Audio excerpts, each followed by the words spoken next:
Sara Reed is a licensed marriage and family therapist and the creative executive of Mind's Eye Health Solutions, a mental health technology and service company committed to changing how we talk about and treat mental illness. As a mental health futurist, Sara continues to reimagine what mental wellness can look like within this digital era. She spent her early career examining the ways culture informs how we diagnose and treat mental illness. And her prior research includes participation as a study therapist in psychedelic therapy research at Yale University and the University of Connecticut's Health Center. Sara is a scientific advisor for Journey Collab and a current board member of the Board of Psychedelic Medicines and Therapies. As an advocate for health equity in psychedelic medicine, Sara hopes to make treatments more safe, affordable, and effective to those in need. In this episode, Sara talked about her experience as a participant in the ketamine-assisted therapy training with MAPS and how racial trauma can be exacerbated in psychedelic therapy, especially if given with facilitators who lack cultural competence. And we explored how these therapies could potentially help Black, Indigenous, and other people of color heal from race-based and intergenerational trauma. I hope you enjoy this episode. It's time to upgrade your life. Welcome to the Conscious Evolution Podcast. I'm Dr. Andrea Pennington, Chief Psychedelic Officer for Innate Vitality. In this podcast and our live events and retreats, we explore ways to hack enlightenment by integrating ancient wisdom and modern neuroscience with transpersonal psychology.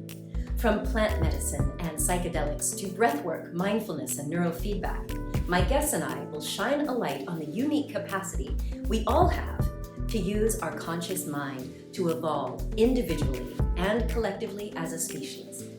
Tune in each week on your favorite podcast player or the Pennington Media YouTube channel for interviews and discussions about holistic healing of trauma and adverse childhood experiences, burnout recovery, and intentional wellness. Sara Reed, thank you so very much for joining us on this special series for the Conscious Evolution Podcast. Welcome. Yes, thank you so much for having me. I'm happy to be here. Well, it is an honor to connect with you and to also have had you lecture for us at the IPI MAPS cohort that I'm in right now, getting the certification for psychedelic assisted therapy. Thank you for being present. And you've been in this work for the last several years, and I know you're called upon a lot to speak as well as to teach, teaching this next round of people. So I just want you to know I'm grateful that you keep doing it. I appreciate that. So most of my audience probably hasn't read the papers and videos and watched you dance or play piano or tell your story. So let's start at the beginning. I've heard you say that you really felt called to this work of ketamine and MDMA assisted psychotherapy. Can you tell me about that calling? Yes, so the journey to psychedelic therapy in particular starts, I would say, back in 2013, where I experienced a lot of personal loss with two significant family members. And I was at a place in my life where I was on my knees, literally praying that God would help me get out of the situation and out of the grief. Um, and I prayed. I said, "Lord, if you get me out of the situation, I will surrender to whatever it is that you want me to do." Now, psychedelic therapy was not the immediate whisper, but the divine whisper that I heard was marriage and family therapy, and I'm like, marriage and family therapy. I did not like anything related to mental health as I was going through my undergraduate education, and never thought that I would become a therapist, let alone be um, an advocate for therapy these days. But like I said, since God got me out of that situation, I said that I had to also uphold my end of that bargain. So or shall I say that sacred bargain.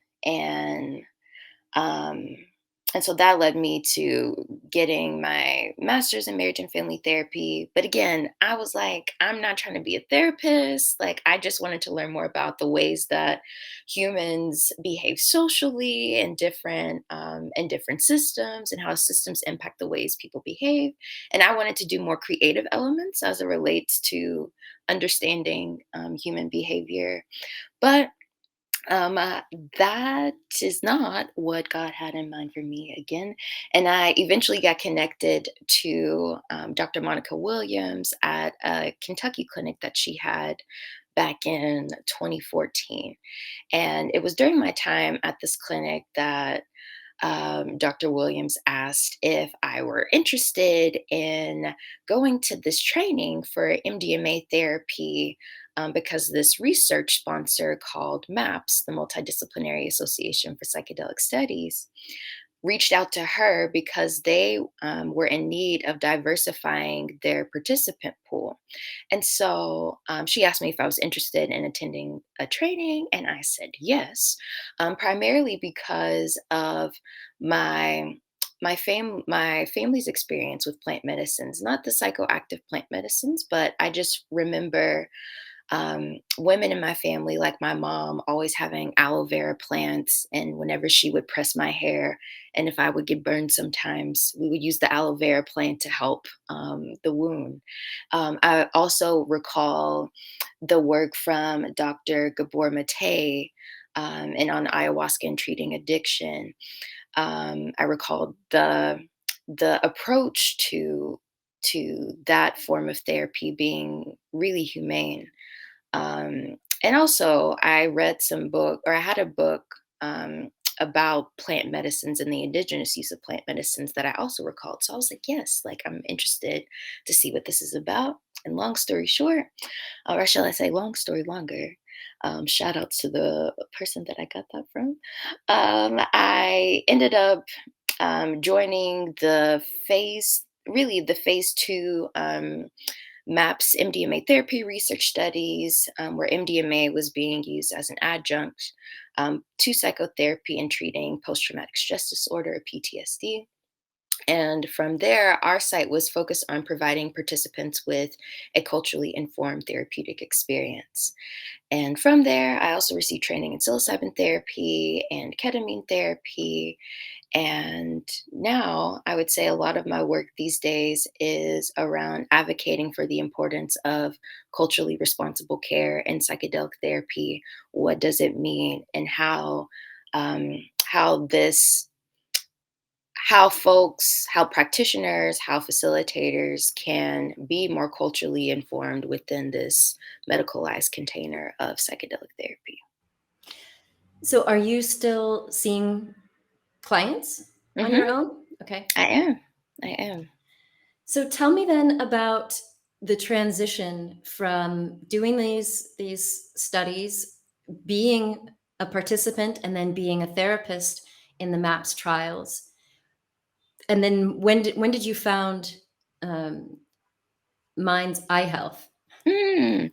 Yeah, so Mind's Eye Health really came to be in the beginning days of the pandemic. And I was with my now business partner, also my brother's girlfriend. Shout outs to Shamaya Holland. Living with them because I did not want to be in Connecticut by myself at the beginning of the pandemic. I didn't know what was going on, and I wanted to be around family. So we just she's a computer engineer. I also have I have a clinical background, and we just started exploring the possibilities of what the intersections of mental health and technology could look like, to make mental wellness more accessible for folks in need, to really change the conversation around mental health, because there's still such a stigma around mental health, especially here in Kentucky, especially for folks of color. And so we're really trying to get innovative and rethink and reimagine what mental wellness looks like in this digital era, what mental wellness looks like within this cultural climate, and to really get back to um, a sense of really talking about mental wellness in relationship as opposed to talking about mental wellness through or mental illness through a pathologizing lens. Mm, excellent. So I want to go back to the MAPS Mhm. studies and such. There's a big debate that I've heard since entering the field, that some people feel like every clinician who is going to sit with someone going through a psychedelic experience, whether that's ketamine or psilocybin or MDMA, that if we're going to be sitting with people, we should Mm, experience it. Now, you've had the good fortune of being one of that first cohort that MAPS trained for people of color. So you got to sit with MDMA, receiving it as well as sitting and facilitating others. So are you willing to share? Like, what's your opinion on this? Do you think that a mm. therapist who's going to be facilitating should experience these medicines? So I definitely think it's important that every therapist has some experience with or has some relationship with the medicine, whether that is ingesting it personally, whether that is sitting with someone. I also think both, it's important to sit as well as ingest. However, I also want to name that there are some people who, for physiological reasons, might not be eligible to sit, or might just have health conditions that wouldn't make it the best conditions for them to sit. So I don't want to like make a blanket statement and say like everyone engaged in this work should sit with the medicine in some capacity. But what I will say is that everyone engaged in this work absolutely needs to have some real relationship with the medicines that they're working with, not just in this extractive, like I'm going to like administer this medicine for folks so that they can be healed, but Mm. really kind of moving beyond the stereotypes of what medicine work is, what psychedelic therapy is. That is absolutely essential. And how do you feel about breath work? Since we can certainly practice breath work to get into non ordinary states of consciousness, just so that a practitioner might at least understand what it's like to go into this space. Absolutely. Having contact with non-ordinary states of consciousness is something that can absolutely be done with breath work outside of taking psychedelics or ingesting medicine. I recall a story with a client that I was working with, not in psychedelic therapy at all. She was a woman of color who had really severe sexual trauma. And there was one therapy session that we had where I led her through a guided meditation where she really got in touch with her body in a different way than she would in ordinary states of consciousness. And that was such a memorable session because she was able to connect to God, connect to spirit, and really felt what she described as the peace of God come over her, and experiencing sensations in her womb that she hadn't experienced before. And with tears in her eyes, tears flowing down her face, that she had such a powerful and a shifting experience. And that, again, was something that was just done in a typical 60-minute session. So, making contact with non ordinary states of consciousness is absolutely possible outside of using plant medicines. That's awesome. That's a great story. So you also have had the experience of experiencing your body in your session, like on a whole new level, Hmm. including really coming to terms with the racism that you have endured in a brown skinned body. Can you tell us about that? I mean, I know you've told the story a lot of Yes. times, but I would love to hear it and share it for this audience. Happy to share. So to share some context, as part of the MAPS therapist training, I got to participate in this volunteer study where I took MDMA in a one-time clinical setting. And I definitely was going into the sessions, I was super open about the possibilities of what could happen, of what could be. And since it was an FDA approved research study, I had to go through screening, preparation, and kind of all the things before I actually got to ingest the medicine.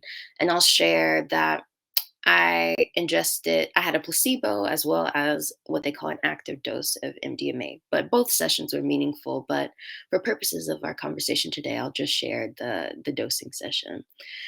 So I remember during the onset effects of the medicine, I kept trying to track like the moments where the ordinary became the non-ordinary. And I kept like lifting up my eye shades, checking the clock as a way to personally track those moments. And there was a moment where it felt like time sped up and I was forced to surrender to the experience of what was happening before me, not just being an observer trying to track these moments. And after, I surrendered shortly there after my grandmother had appeared. And this was one of the significant family members that I lost in 2013. And she had only appeared to me in dream states before, but the my experience with her during this experience was so powerful, and her energy was so grounding. And she took me to a place that I describe as always existed, but I'd never seen, in a place that felt so familiar but so distant. And I call that place home. And for the first time in my life, I experienced in my adult body, I had experienced this sense of deep freedom and deep liberation where I had transcended the political realities um, of my identities, like being a Black woman, and I had ascended to just being a human. And it was such a powerful and profound experience. And I, um, I had tears just flowing down my face just because of how liberating it felt. And even just in this moment, as I'm retelling the story, it's like I can feel myself, like my body sighing, like what a relief for it is for me, just to be able to get a pocket, just get a Mm. few seconds of just existing. Like I don't have to worry about what I'm doing next or the work that it is that I have to do or the traumas that I've endured. I just got to be human. And that freedom was beautiful. And a little time passed and I felt like my body was somehow slowing me down. And having my therapist out on an experience, I'm thinking like, oh, there must be something that I could do to help my body speed up with the state of liberation and expansion that I was experiencing. And little did I know that coming back into my body with all of the stories that I had been carrying, and even stories from my ancestors, would be the bulk of my work during that session. And I must say that I was not the most enthused about coming back Mhm. to those stories, and to that pain, just because I had just experienced that liberation and I wanted to stay there. But that wasn't my, that wasn't the objective. Mhm. I know that feeling.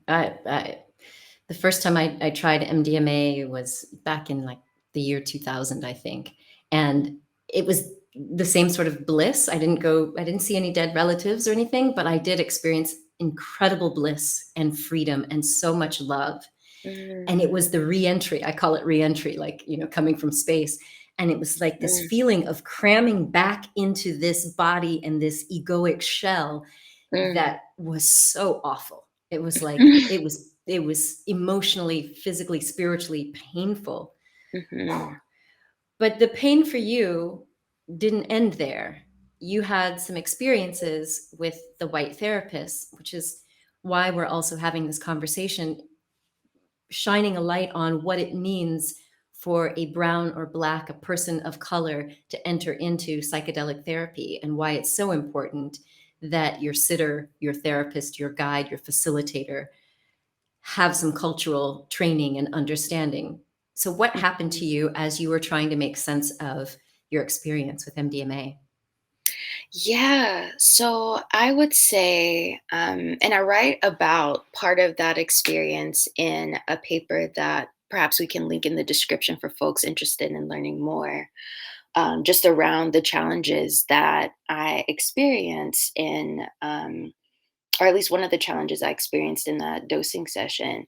And what I maybe want to emphasize before I share a piece is that the psychedelic assisted therapy is really a unique therapy. It's not your traditional psychotherapy, because, like, you're working with a lot of subconscious and unconscious material.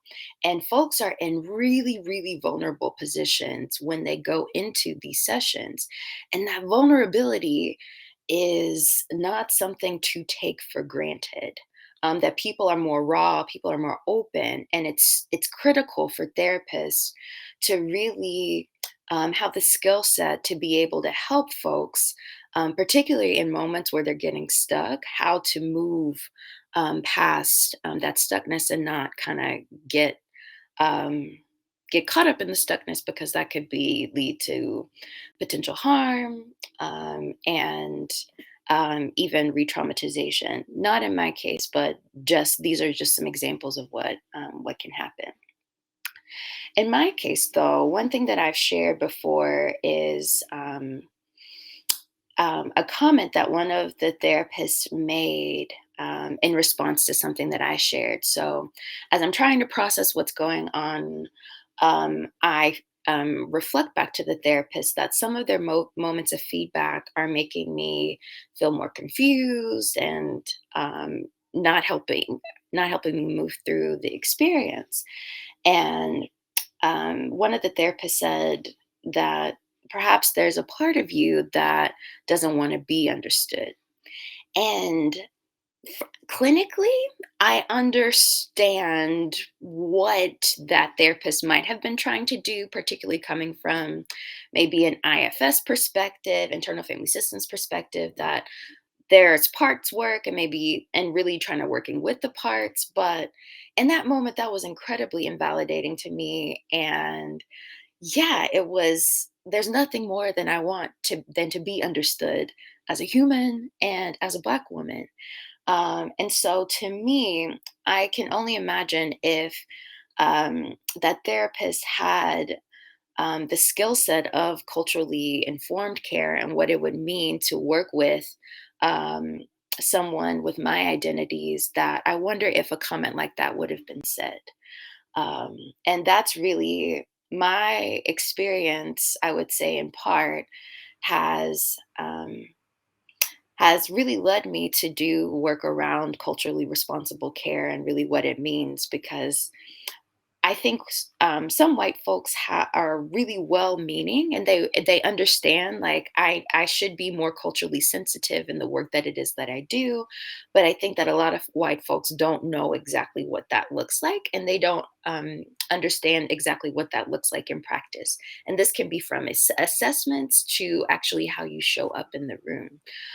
So I'm really excited for the evolution of the psychedelic medicine field, the psychedelic therapy field, where training programs really prioritize and include culturally sensitive practices and culturally informed understandings in approaches to psychedelic therapy. Yes. Well, thank you for the work that you're doing to make that happen. Mm, As I mentioned, having you as an instructor with the Integrative Psychiatry Institute, after your lecture, we had a small group discussion, and some of my white counterparts in our small group, one of them just outright admitted, like, "Wow, I've never felt comfortable enough to just call out what was so," when this person mhm, had people of color in front of them, and they said, "I just sort of just don't." And another mhm, person, a great guy from Israel, said, "I just call it out because I just want to put it out on the table. Like, I'm from Israel, you're American, you're this, you're that. Let's just call it out because there's differences here." mhm, And it was the first time that I spoke up in this group about race. Mm, And I said, you know, as I'm listening to you, I'm now reflecting on the very first time I saw a therapist. I was in medical school, so I was in my 20s. And she never asked me anything about what it was like to be a mhm, brown person at this top-notch school that was super competitive. And I'm saying all of that now because I can recognize that being Black at WashU at that time was a big thing. I didn't mm, recognize it at the time. So I didn't bring up mhm, race. I didn't bring it up. And as mhm, I've told you before, I came from a mother who was like, whenever racial comments came up, she was just like, okay, you dust that off and you just show them that you're as good as them or better.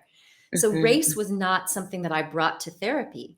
But as I started to trace all of the therapists that I've seen since my 20s, I realized none of the white therapists ever asked me, mm, how does your skin color impact you in corporate America or in the hospital system, or you know and it just dawned on me over the last year doing all of this preparation work that my most significant therapeutic relationships were with three Black men.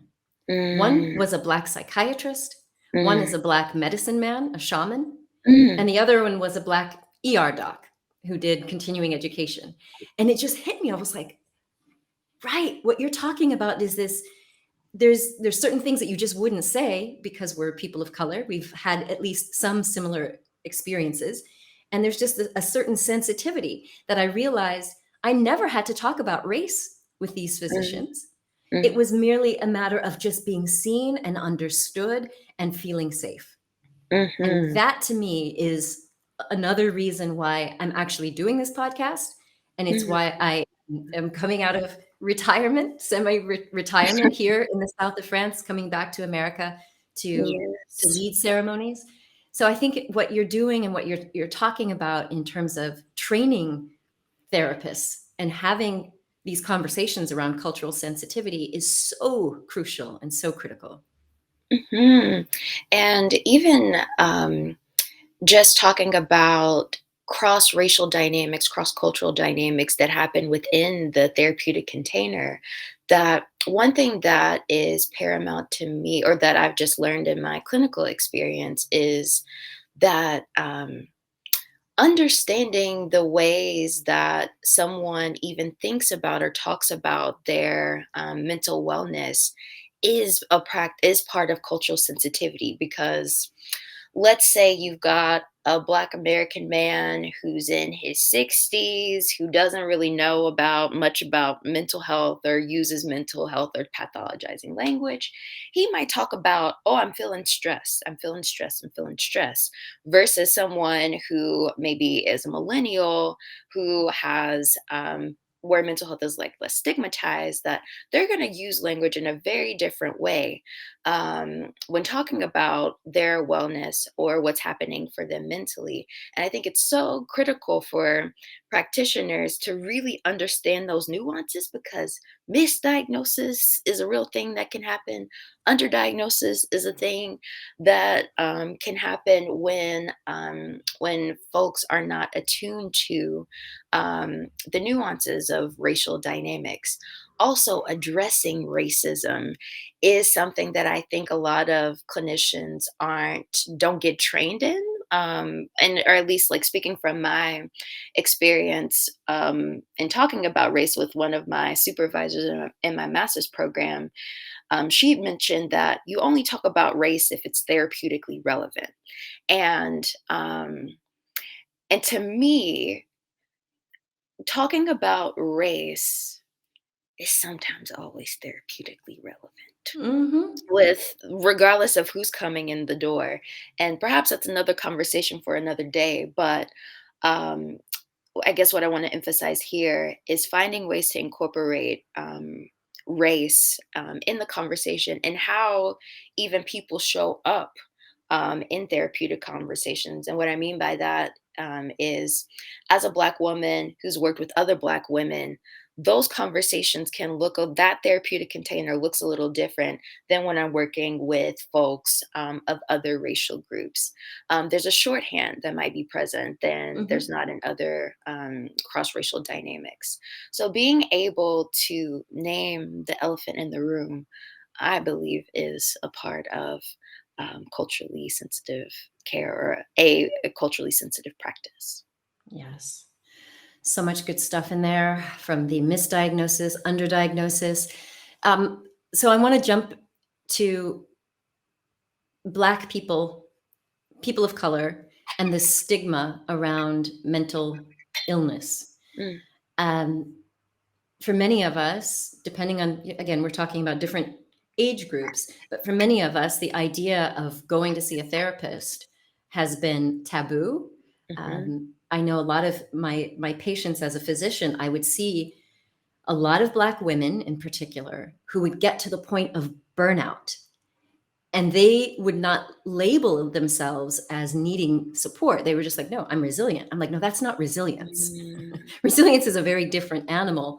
And and so I want to talk about what is your perspective on helping more Black people come to therapy and psychedelic assisted therapy if that is warranted. I'm mhm, not saying it's for everyone, but what my experience has been is two things as it pertains to stigma. One is because many of us of color are afraid of either being seen as weak or being seen as sick. There's all sorts of family stigma, like don't talk about our mhm, business, mhm, which was the case for me. But also, many people of color don't know that psychedelics can actually be very supportive in mental well being. And in particular, I've mentioned to you these three Black men who mhm, dramatically impacted my life. And one of them is no longer with us. mhm. He died by suicide. And I can't help but wonder, I do not blame myself, but I can't help but wonder if I had opened up, if he had known about my struggles, he might have been felt safe to chat with me. And if I had known that ketamine, for example, could at least interrupt suicidality, we Mm. could have intervened. So I know that's a lot to throw at you, but I got you. I got you. yeah, that's why I'm having this conversation. Mhm, mhm. So, when it comes to addressing stigma, or even how I frame it, is um, overcoming stigma is a process. It's not something that I think someone can, just overcome, and it's one and done with like a really good talk, or a good podcast that someone listens to. Even if folks enter into therapy and are with their therapist for, or do work with their therapist for 2, 3 months, there can still be aspects of themselves that they don't feel comfortable sharing, or that there's layers to really addressing stigma and really overcoming stigma. And I find that particularly present in folks of culture, or in for with folks of color. And as it relates to psychedelics in particular, I think there's a lot of barriers that we have to overcome as folks of color entering into the space. Particularly, you've got the stigma of mental health. You've got the stigma of psychedelics, and if depending on if you're going into like a clinical trial, you've got the stigma of like going into like this hyper medicalized setting, which if you just look at history, medicalized settings are not really the safest for Black folks and other folks of color. Real harm happens, exploitation happens, etc. So the journey is going to be um, or I don't want to say it's a long one, but I think that part of the journey, an essential part of the journey, is building trust and being honest and transparent about what is going to happen, which is interesting in psychedelic therapy, because how do you prepare someone for an experience that they don't even know what's going to happen. You, as a therapist, you don't know the depths that they're going to go. Kalia Taylor, who's also a licensed marriage and family therapist, does some really wonderful work just around ethics and what informed consent looks like in psychedelic therapy and how that changes. Um, and just talking about psychedelics for folks of color, what I find is that folks of color are interested in psychedelic therapy. They're interested in maybe access to the healing that can happen, but they might not be interested in the healing in this hyper medicalized setting. So to me, what feels important as in the field is how do we support folks who want to have access to the healing, but don't want it in these medical containers. Because the reality is that's already happening as psychedelic therapy is becoming more popular and more visible in the media with like TV shows and interviews and things like that. People are wanting to like self administer and try on their own, which is totally like up to them. People are within their right to do so. My thing is, how do we as providers in the space really help reduce the harms, or have a harm reductionist perspective on helping folks move through their experience, or if they want to have experiences outside of this medical container. And I know that not a lot of clinicians, unfortunately, advocate for kind of this inevitable part of the field. But I think we're going to be finding ourselves in an interesting situation if we aren't really looking at access to healing in a holistic way. And psychedelic therapy didn't just start with white researchers in the research space. It has its roots in indigenous and Black practices. And I think that the more that we can continue to share that this is not some white people thing, or this is not some white researcher thing, and acknowledge the real origins, that perhaps that can also help address stigma as well. Mhm. Well, part of the whitewashing of psychedelics beyond the access or the clinical studies is also cost. You know, of Mhm, course, people of color are prosecuted much more than their white counterparts when they're found with substances. So, of course, many folks of color are going to be afraid to even go there. But mhm, when we, whether I'm a physician, so I've been treating trauma for 22 years, and there are certain patients that I would not want to see them go off on their own and try to do shrooms or find MDMA on their own. I would much rather they come into a medicalized setting. I, on the other hand, am going to do things with a little sense of ritual because that's how I was introduced to mm, these medicines with shamans and medicine women and curanderos in Mexico. So but there are certain people that I think could benefit, and they will need the sort of support. Um, where was I going with this? So bottom line is, I feel like there is a space for it. Where mhm, I was going with this is about the cost. However, mhm, I've previously run an outpatient treatment program for binge eating disorder. And so I'm oriented towards group therapy because it works so well in our model. And I'm finding that as I'm finishing this certification and looking to do sessions, if I want to treat the most people and have give access to the people who need it most, cost is going to be an issue. So mhm. in your experience, you've been in this, mix for these last several years, really looking at these issues of accessibility and cost. What do you think we can do as facilitators of this kind of healing medicine so that this is available to the people who might need it the most, but might not be able to afford the high fees? Mhm.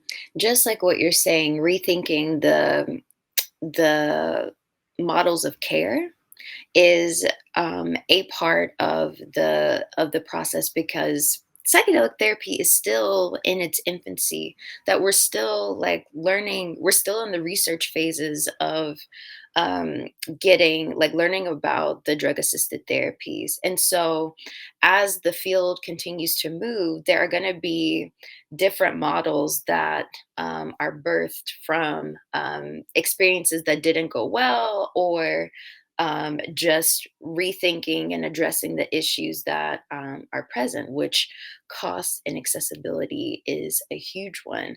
So, group models of care is definitely a way to make the treatment more accessible. Also, getting the drug assisted therapies insured or covered by insurance is also a way. And I know that there have been conversations about that, but we're still, in the process. But it also begs the question of, what about uninsured folks? How do they afford treatment? And I'll say specifically with ketamine, one one option that practitioners can engage with now to address the to make ketamine therapy more accessible is connecting with third party payers like Walnut Card or the Advanced Care Card, which allows patients to be able to pay for the treatment, but instead of paying a lump sum of the cost immediately, they can pay for their medical expense over time. So that's something that that's available, accessible to folks right now, to help address the issue around accessibility. Another way to address accessibility that a lovely friend, Courtney Watson, who also is LMFT, or licensed marriage and family therapist, and founder and director of Doorway Therapeutics. She has a nonprofit leg that's connected to her private practice to help raise funds for folks um, to get and to receive reduced costs for ketamine therapy experiences. So yeah, the short version is rethinking financial models, business models to help support and help subsidize the cost of care, connecting with third party payers to help address issues around accessibility, and maybe even just rethinking the cost structure in general, because it really begs the question, does for MDMA therapy, for example, is the two therapists per one patient, is that the most effective way to administer this treatment? Of course, that's the treatment that's on track for FDA approval. But like, are there other options that make sense, that make it more affordable? I think we're still grappling with questions like that. Yeah. Well, I'm glad we're having the conversations, and I'm really grateful for your time. Mhm. Thank you so much. So, what's the future look like for you? Like, you are, whether you wanted to be considered or not, you are one of the pioneers in this BIPOC space, in the psychedelic space. Full stop. What are you looking forward to? What's on the horizon for you? Yeah, on the horizon for me is um, helping to create some standardization for clinicians and facilitators going through psychedelic therapy training programs, that once they complete these programs, creating a certificate program or certification program to make sure that folks have the knowledge and the skill sets that they need in order to administer this treatment effectively. So I'm on a board right now called the Board of Psychedelic Medicines and Therapies, where we are trying to bring that certification process to light. I would say I am really interested in doing more creative projects and more exploratory work on the intersections of psychedelics and sound. So, for folks that are interested in learning more about that, definitely follow us on our social media channels at Mind's Eye Health, or subscribe to our website at www.minds.ihealth.com. We're going to be offering some freebies, some free meditations, and some free sound healing sessions for those that are interested. And yeah, perhaps we will also be in the space of, in the intersections of psychedelic integration and technology. So we really consider Mm. ourselves mental health futurists, and we are really trying to reimagine new ways of utilizing psychedelics in with the current technology, digital technologies that we have. So stay tuned for that. Yes, watch this space. Follow Mind's Eye Health Solutions and mindseyehealth.com. Sara, thank you. Thank you so very much for your time, for your work, for your generosity. I really appreciate you.